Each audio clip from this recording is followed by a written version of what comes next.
Imagine a city in the year 900 AD. It is a metropolis of 500,000 people, dwarfing every other settlement in Europe. The streets are paved with stone and illuminated by oil lamps at night, a luxury that London and Paris will not see for another 700 years.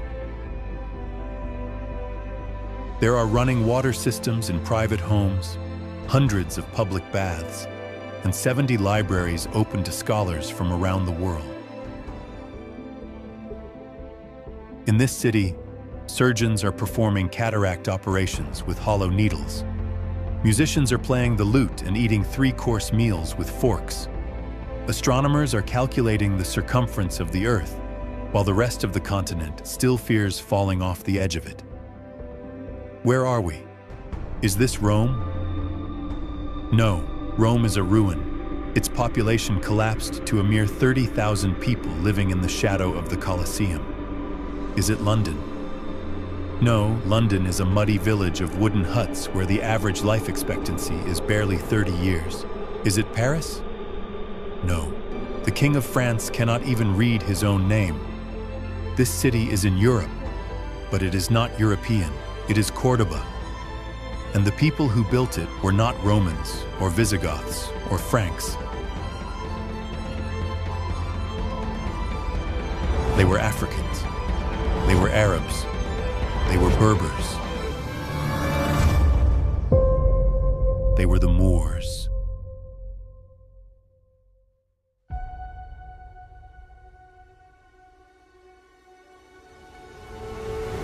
Welcome back to Season 1 of African Empires and Legends.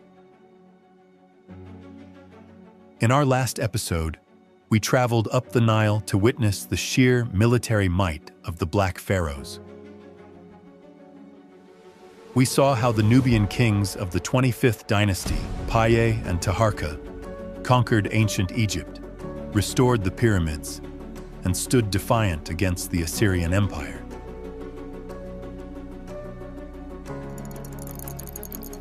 Today, we leave the deserts of antiquity and fast forward nearly 1,000 years. We are trading the chariot for the astrolabe and the pyramid for the palace. We are crossing the Mediterranean to uncover how a coalition from North Africa brought the light of science to a Europe plunged in darkness. From the banks of the Nile to the hills of Spain, the influence of this continent knows no bounds.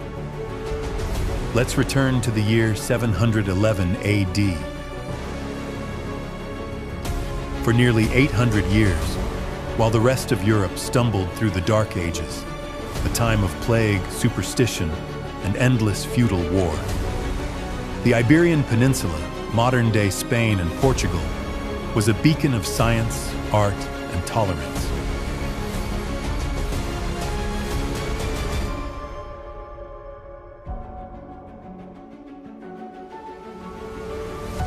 It was a civilization built by conquerors who crossed the sea, burned their ships, and changed the history of the West forever.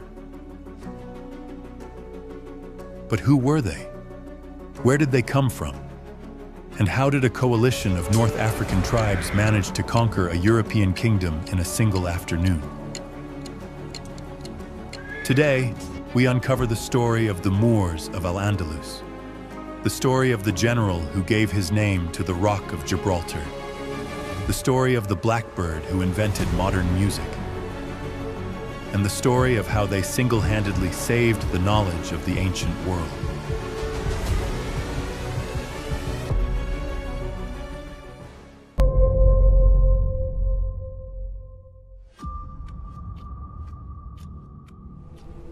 To understand the Moors, we must first understand the world they invaded.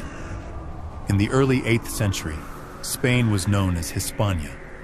It was ruled by the Visigoths, a Germanic tribe that had taken over the peninsula after the fall of the Roman Empire.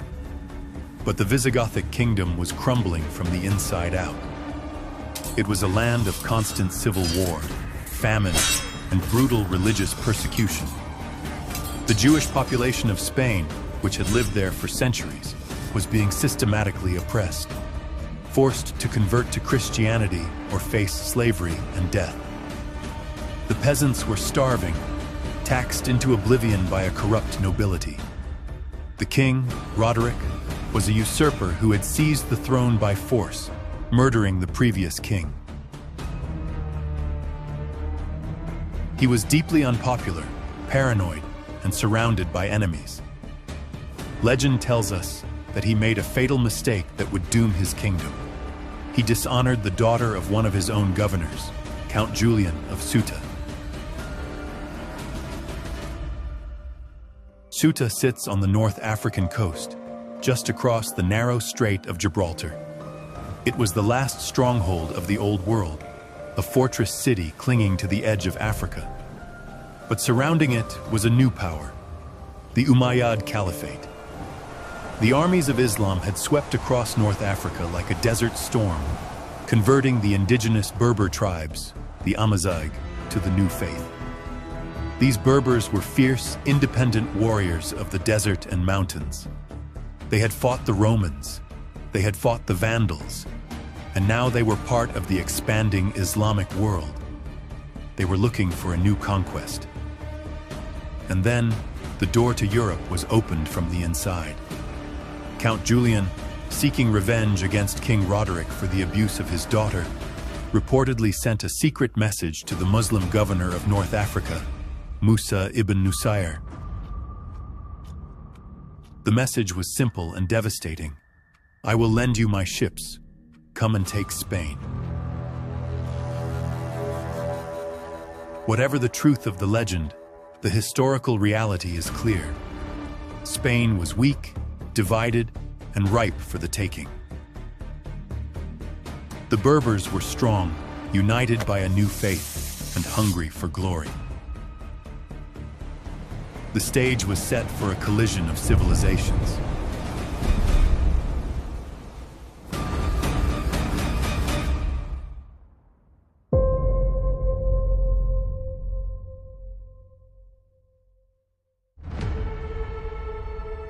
Musa ibn Nusayr was cautious. An invasion across the sea was risky. But his general was not. He chose Tariq ibn Ziyad to lead the vanguard. Tariq is one of the most mysterious and legendary figures in military history. Most sources describe him as a Berber, a native of North Africa. Likely a freed slave who had risen through the ranks by sheer merit and tactical brilliance. In the spring of 711 AD, Tariq led a force of 7,000 men, mostly Berbers with a few Arabs, across the strait in the merchant ships provided by the trader Count Julian. They landed at the foot of a massive limestone rock that jutted out of the sea. To this day, that rock bears his name, Jabal Tariq, the mountain of Tariq, which the Spanish converted into Gibraltar. As his men disembarked onto the beach, they looked back at the sea. The Visigothic army, alerted to the invasion, was marching towards them. King Roderick had gathered a massive host, numbering perhaps 30,000 or even 100,000 men. The Moors were vastly outnumbered, trapped between the unforgiving ocean and an army 10 times their size. Panic began to spread through the ranks. They whispered of retreat. And then, Tariq did the unthinkable. He ordered his own ships to be burned. As the flames consumed their only way home, the smoke rising into the Spanish sky, Tariq stood before his men and delivered one of the most famous speeches in military history. "Oh, my warriors, whither would you flee? Behind you is the sea, before you the enemy. You have left now only the hope of your courage and your constancy." There was no retreat. There was no going back to Africa. They had to conquer Spain or die on its shores. At the Battle of Guadalete, the gamble paid off. The smaller, faster Moorish cavalry outmaneuvered the heavy, clumsy Visigothic infantry. King Roderick vanished in the chaos. His body was never found. Only his white horse and his golden boots were left in the mud. In a single day, the Visigothic kingdom collapsed. The road to Toledo and to the rest of Europe was wide open.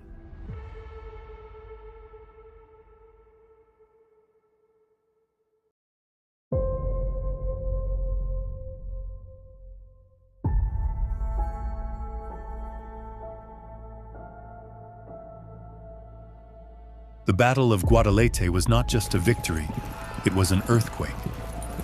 The Visigothic army shattered. King Roderick vanished into the mud of history. With the main army destroyed, the rest of Spain lay open like a ripe pomegranate.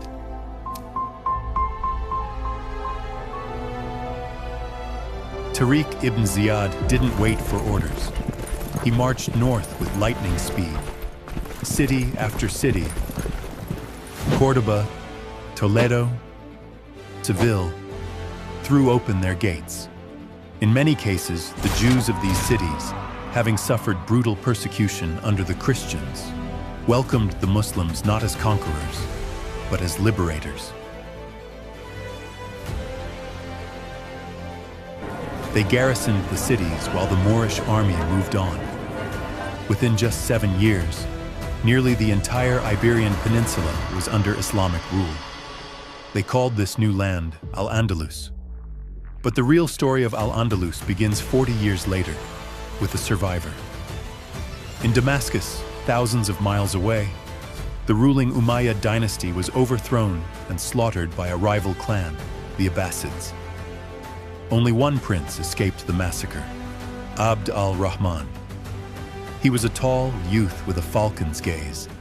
He fled Syria, swimming across the Euphrates River, while his brother was cut down on the bank behind him. He spent 5 years wandering across North Africa, hunted by assassins, surviving by his wits and the loyalty of his mother's Berber tribesmen.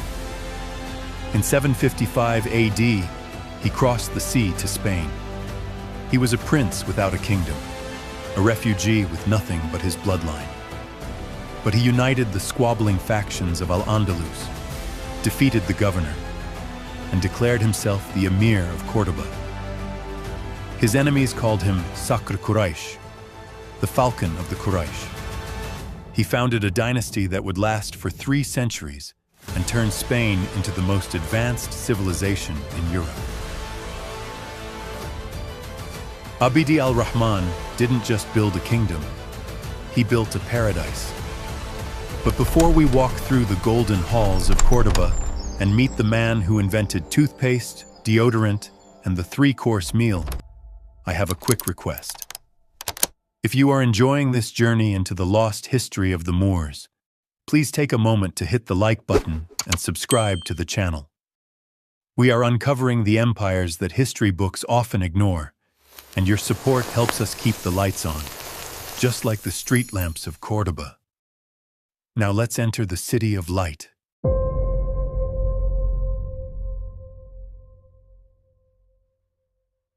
Under the Umayyad emirs, Cordoba became the jewel of the world. By the 10th century, while London was a muddy village of 10,000 people living in wooden shacks, Cordoba had a population of 500,000. It was a city of wonders. It had paved streets, illuminated by oil lamps at night, something that wouldn't appear in London or Paris for another 700 years. It had 900 public baths, thousands of mosques, and running water brought into private homes by complex aqueducts. At the heart of the city stood the great mosque, the Mesquita. It was a forest of stone with over 850 columns of jasper, onyx, marble, and granite. Its double arches, striped in red and white, seemed to go on forever, symbolizing the infinite nature of God. But Cordoba wasn't just about buildings, it was about lifestyle. And one man changed that lifestyle forever. His name was Ziryab, the Blackbird. Ziryab was a freed slave, a musician, and a polymath from Baghdad who came to the court of Cordoba. He was the ancient world's greatest influencer. He introduced the concept of seasonal fashion, wearing white in summer and dark colors in winter. He invented deodorant and toothpaste. He added a fifth string to the oud, which eventually evolved into the Spanish guitar. He even revolutionized dining, teaching the Europeans to eat in courses. Soup first, then the main dish, and finally, dessert. Every time you eat a three-course meal, you are following a tradition started by a black African musician in 9th century Spain.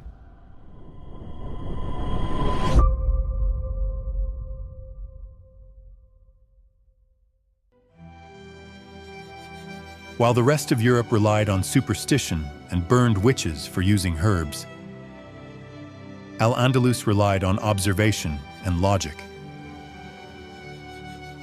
The Great Library of Cordoba housed 400,000 books. The Library of the King of France at the same time contained less than 400. This was the golden age of science. Jewish, Christian, and Muslim scholars worked side by side in a period known as La Convivencia, the coexistence. They translated the lost works of Aristotle and Plato from Greek into Arabic, saving them from oblivion. But they didn't just copy, they innovated. Meet Al-Zahrawi, the father of modern surgery. In the 10th century, he wrote the Al-Tasrif, a 30-volume encyclopedia of medicine. He invented over 200 surgical instruments that we still use today: scalpels, bone saws, forceps, and surgical scissors. He was the first to use catgut for internal stitches, a thread that dissolves naturally in the body. In agriculture, the Moors brought a green revolution. They introduced new irrigation techniques like the water wheel, or noria. They brought crops that Europe had never seen: oranges, lemons, rice, cotton, and sugar. The Spanish word for sugar, azúcar, comes from the Arabic al-sukar.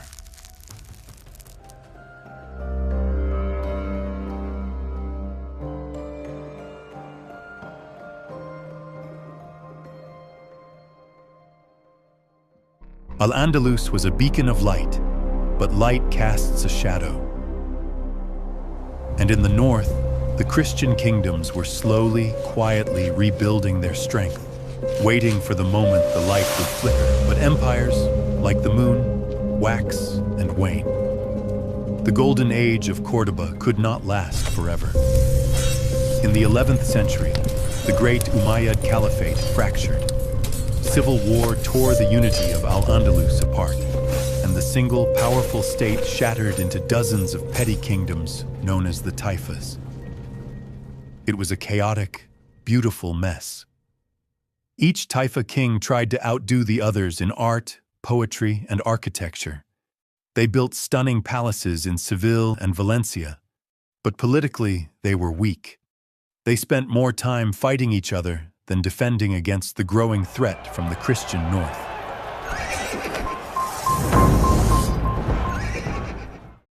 This was the opportunity the Christian kingdoms of Castile, Leon, and Aragon had been waiting for. The Reconquista, the reconquest, began in earnest. City by city, the north pushed south. Toledo fell in 1085.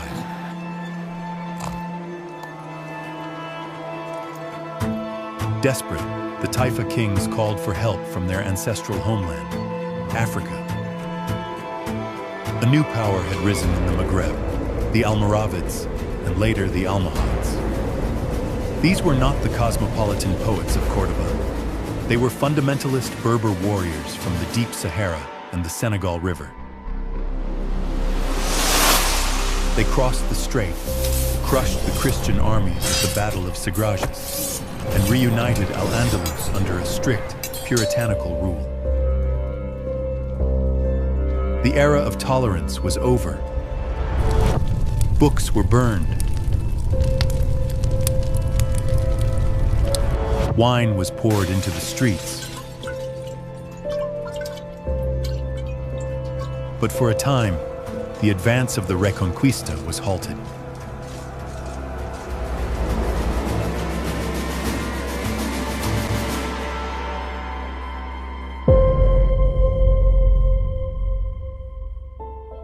By the 13th century, the tide had turned irrevocably. The great cities of Cordoba, Seville, and Valencia had fallen to the Christians. Only one Muslim kingdom remained, the Emirate of Granada, perched high in the Sierra Nevada mountains in the south. Granada became a refugee camp for the brilliant minds fleeing the north. Knowing their time was limited, the Nasrids of Granada decided to build something that would outlast them. They built the Alhambra.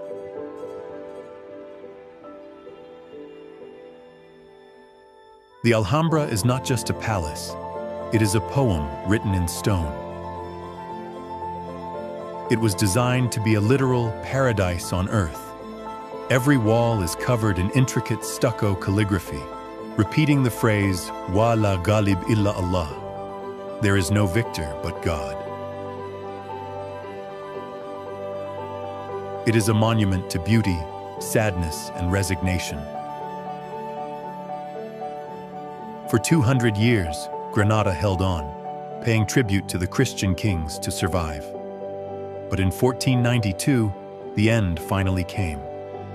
King Ferdinand and Queen Isabella united Spain and laid siege to the city.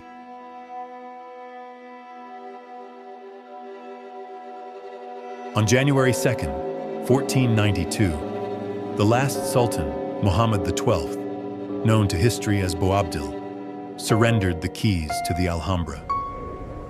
As he left his beloved city forever, he stopped at a mountain pass now called the Moors' Last Sigh and wept.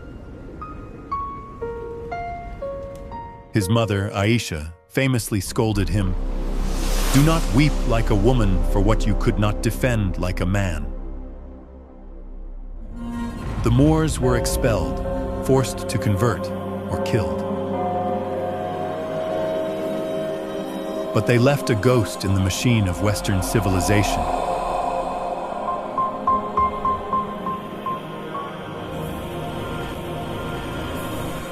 You cannot erase 800 years of history. The legacy of Al-Andalus is everywhere. It is in the language. Words like algebra, alcohol, alchemy, admiral, sofa, mattress, sugar, and checkmate are all Arabic. It is in the music. The flamenco guitar is a direct descendant of Ziryab's oud. It is in the exploration. In the very same year that Granada fell, 1492, Christopher Columbus sailed for the New World. He used maps drawn by Moorish cartographers, navigated with the astrolabe perfected in Cordoba, and sailed on ships that used the triangular lateen sail, an Arab invention. Without the Moors, there is no age of discovery. But perhaps most importantly, it was the translation movement in Toledo that sparked the European Renaissance. When Christian scholars entered the libraries of the Moors, they found the lost works of Aristotle, Ptolemy, and Euclid, preserved in Arabic. The light of the Dark Ages didn't just fade, it was passed on. It ignited the flame that would become the modern world. The story of the Moors is a reminder that civilization is not the property of any one race or religion. It is a torch passed from hand to hand. For 8 centuries, that torch was held high in Spain by the people of Africa and Arabia.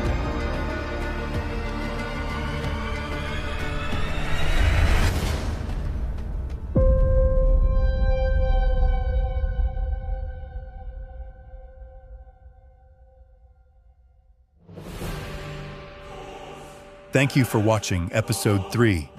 We have seen the gold of Mali, the iron of Nubia, and the intellect of the Moors. But for our next episode, we are heading east to the Horn of Africa.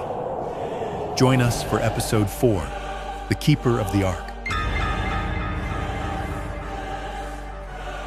We will uncover the story of the Empire of Aksum, a superpower that rivaled Rome, Persia, and China. We will explore the legend of the Queen of Sheba, the rock-hewn churches of Lalibela, and the enduring mystery of the Ark of the Covenant. Make sure you are subscribed and have notifications turned on. You do not want to miss the secrets of Ethiopia. See you in the next chapter of history.